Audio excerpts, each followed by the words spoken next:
Study IQ IAS, अब तैयारी हुई affordable. Welcome to study IQ's initiative the podcast. मैं आपका होस्ट दीपांश मूरजानी आपका स्वागत करता हूं। द पॉडकास्ट के प्रीवियस एपिसोड्स में हमने फेडरलिज्म इन इंडिया को जाना, हमने फेडरलिज्म के फीचर्स को भी समझा था। तो हमारे नए लिसनर्स अपनी प्रिपरेशन को इजी बनाने के लिए हमारे पुराने एपिसोड्स को सिर्फ यूट्यूब पर ही नहीं बल्कि कुछ ऑडियो स्ट्रीमिंग प्लेटफॉर्म्स पर भी सुन सकते हैं, जैसे Spotify, Kuku FM, Hubhopper, Apple podcast, Google podcast etcetera. आज के एपिसोड में हम सर की गाइडेंस से फेडरलिज्म के इश्यूज को समझेंगे। सर, इश्यूज ऑफ फेडरलिज्म को समझने से पहले हम फेडरलिज्म के बारे में कुछ बेसिक इंफॉर्मेशन जानना चाहते हैं, जैसे फेडरलिज्म का आइडिया क्यों इंपॉर्टेंट हो जाता है हमारे कॉन्स्टिट्यूशन के लिए। ये जानना बहुत जरूरी है कि इंडियन कॉन्स्टिट्यूशनल मेकर्स ने फेडरलिज्म को ही क्यों चुना। 26 जनवरी 1950 के दिन इंडियन कॉन्स्टिट्यूशन को लागू किया गया। इंडिया जैसी कंट्री के लिए ये एक बहुत बड़ा स्टेप था, क्योंकि हमारे कॉन्स्टिट्यूशन मेकर्स ने ये गोल रखा था कि कॉन्स्टिट्यूशन के माध्यम से इंडिया जस्टिस, इक्वालिटी, लिबर्टी और फ्रैटर्निटी जैसे आइडियाज को प्रमोट करेगा। इन आइडियाज को प्रमोट करने के पीछे ये रीजन था कि इंडिया में फेडरल स्पिरिट को बढ़ावा मिले, ताकि पावर कभी भी किसी एक जगह कॉन्सेंट्रेटेड ना हो। इंडिया एक डाइवर्स कंट्री है। यहाँ पर सोशली ही नहीं बल्कि ज्योग्राफिकली भी हमें बहुत सारे डिविजन्स देखने को मिलते हैं, और इसी डाइवर्सिटी को प्रोटेक्ट और प्रमोट करने के लिए फेडरलिज्म एक बहुत इंपॉर्टेंट थ्रेड हो जाता है। तो फेडरलिज्म ये मैंडेटरी होता है ताकि जो आइडियाज हमारे कॉन्स्टिट्यूशन के प्रियम्बल में मेंशन्ड है उन्हें गवर्नेंस की सभी लेवल्स में इंक्लूड किया जाए, क्योंकि इंडिया एक फेडरल कंट्री है और फेडरलिज्म में पावर्स को गवर्नमेंट के डिफरेंट लेवल्स में डिवाइड किया जाता है। कॉन्स्टिट्यूशन के सभी प्रोविजंस इंडिया में फेडरल स्पिरिट और आइडियाज को स्ट्रेंथन करते हैं। हमारे कॉन्स्टिट्यूशन मेकर्स ने इंडियन पॉपुलेशन की नीड्स को समझा, इंडियन टेरिटरी को भी समझा, और इस डाइवर्सिटी को केटर करने के लिए उन्होंने ये प्रोविजंस बनाए कि गवर्नमेंट के डिफरेंट लेवल्स के बीच पावर और रिस्पॉन्सिबिलिटीज को डिवाइड किया जाए, ताकि गवर्नेंस को इफेक्टिव बनाया जा सके। जैसे सेंट्रल लेवल पर एक यूनियन गवर्नमेंट बनाई गई और हर स्टेट को एक अलग स्टेट गवर्नमेंट दी गई। लेकिन रिसेंटली ये देखा गया है कि इंडियन फेडरलिज्म में कुछ इश्यूज भी सामने आए हैं। उन इश्यूज को आज हम डिटेल में डिस्कस करेंगे। सर, इश्यूज ऑफ फेडरलिज्म को समझने से पहले हम ये समझना चाहते हैं कि इंडियन फेडरलिज्म को क्वासी फेडरल क्यों बोला जाता है। इससे रिलेटेड हमारे कॉन्स्टिट्यूशन में क्या प्रोविजंस हैं?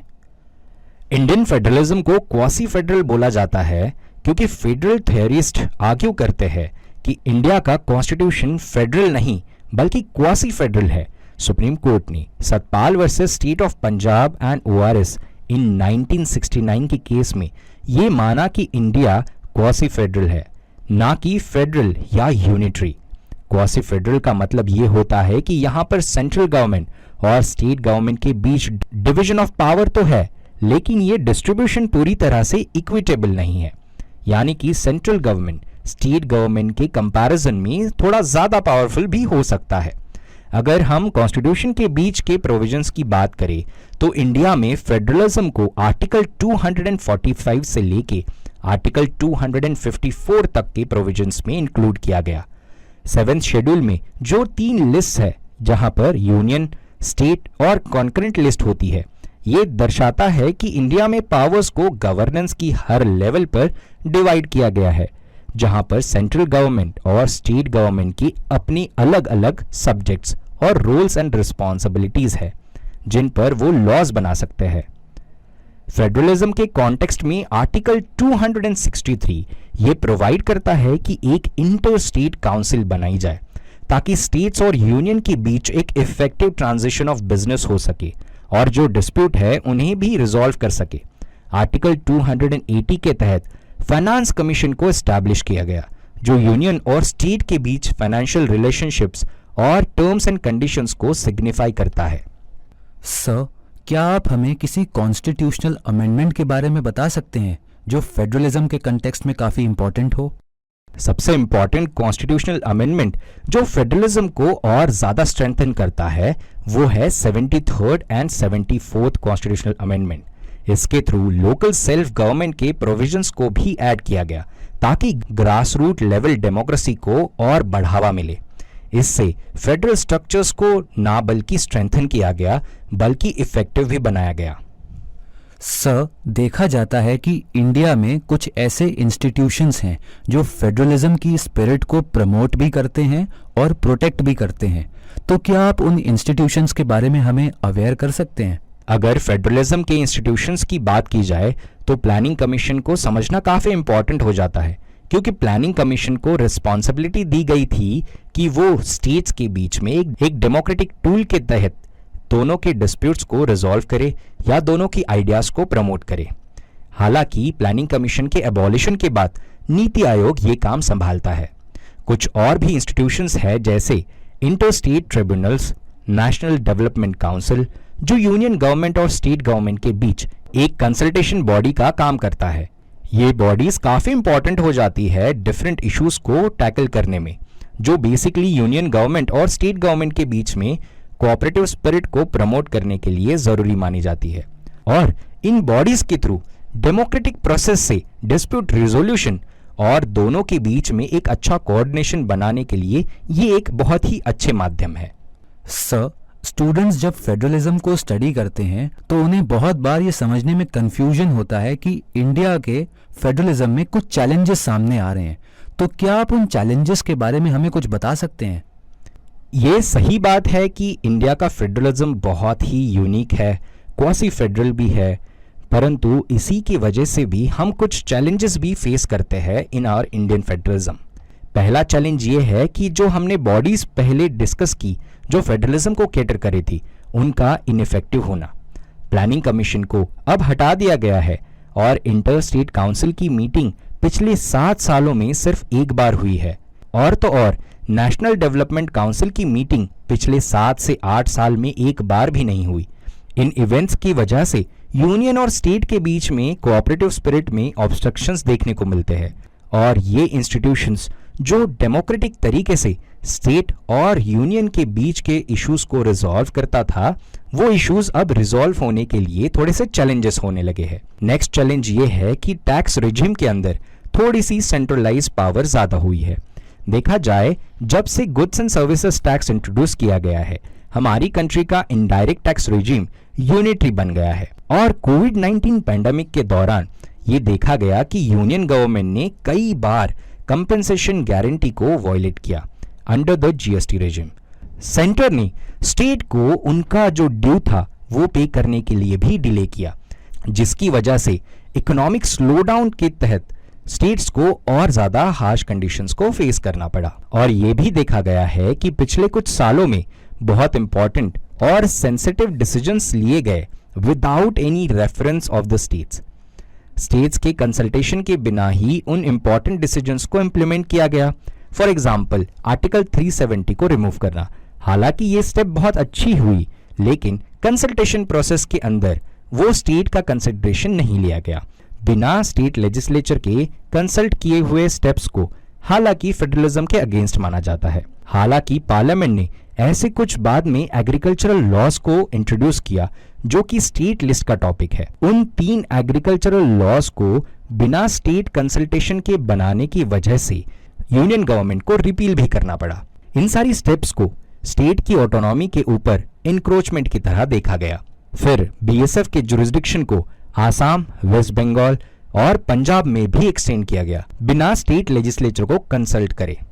Even implementation of new education policy को भी encroachment of autonomy of state का एक एग्जाम्पल माना जाता है। कोविड-19 की बात करें तो कुछ स्टेट्स ने यह कहा कि सेंट्रल गवर्नमेंट के द्वारा इंपोज किया गया अनप्लान्ड नेशनल लॉकडाउन फेडरलिज्म की कैरेक्टरिस्टिक्स को प्रमोट नहीं करता। मोरेवर, क्रिटिसिज्म को काउंटर करते हुए गवर्नमेंट्स कई बार एक दूसरे को ब्लेम करते रहे। कई बार सेंट्रल गवर्नमेंट स्टेट गवर्नमेंट को ब्लेम करता रहा और स्टेट गवर्नमेंट सेंट्रल गवर्नमेंट को ब्लेम करता रहा। इसी कॉन्टेक्स्ट में जो डिजास्टर मैनेजमेंट एक्ट है, जो होम मिनिस्ट्री ने इन्वोक कर स्टेट के अंदर इंपोजिशन लगाए, उसको भी फेडरलिज्म के अगेंस्ट माना गया।